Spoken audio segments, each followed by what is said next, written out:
Who are you to put this thing together? This has been done a million times, and it's been done better than you ever could do or ever would do. You're too old, you're too young, you're too fat, you're too skinny, you don't have enough education, you have too much education. You're the wrong ethnicity. You're going to fail, you're going to embarrass yourself. You never went to college, you had too much college.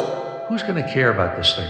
This is the dumbest idea, You've established a certain, reputation. You're going to destroy that reputation. You're a bum. You're a loser. Where did you get the idea that you could write? This idea has been done 1,000 times. You're never going to do it.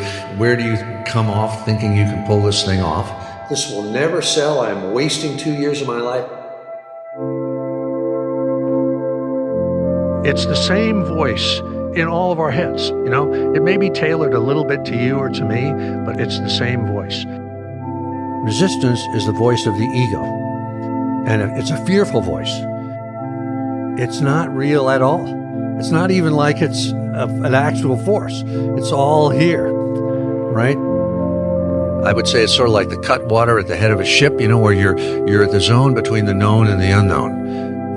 That's what's happening, and it's very scary to go into the unknown. I have a rule of thumb, which is the more important an activity is to your soul's evolution, the more fear you will feel. Resistance comes second, I always say.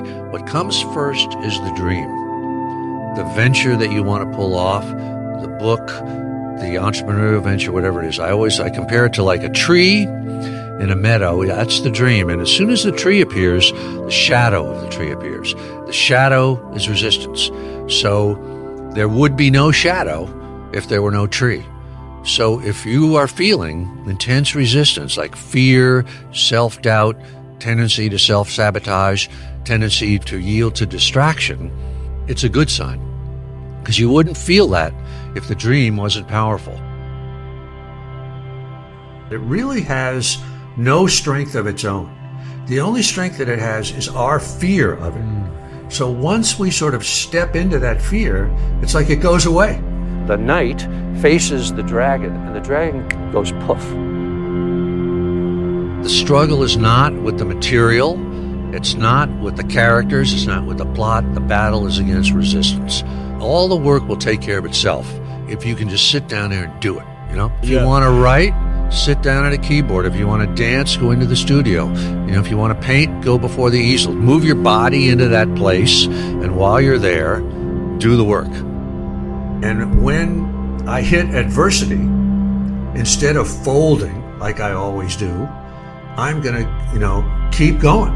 I'm going to show up every day. I'm going to do my work. I'm going to do all the things that a professional does.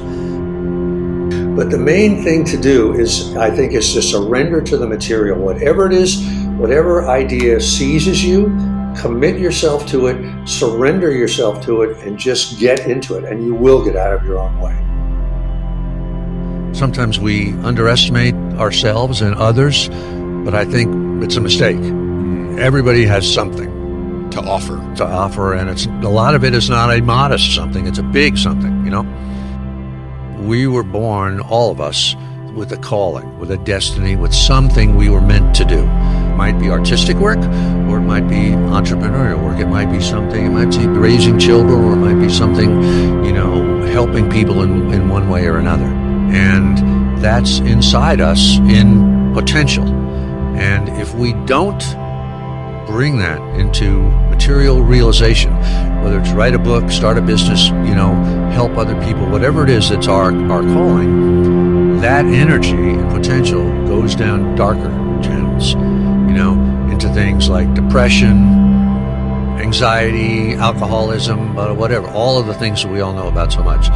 So the payoff is that once you have kind of hit that beat, like Roseanne hit the beat, when she said, okay, I'm going to commit to this thing, then the forces of the world are tailwind at your back, and you're doing what you should be doing.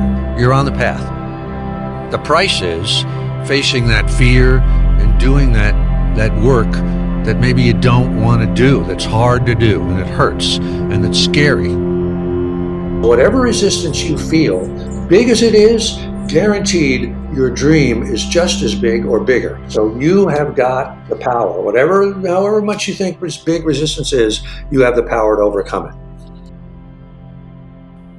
Who am I? What's my gift? What's my calling? What was I put here to put forth?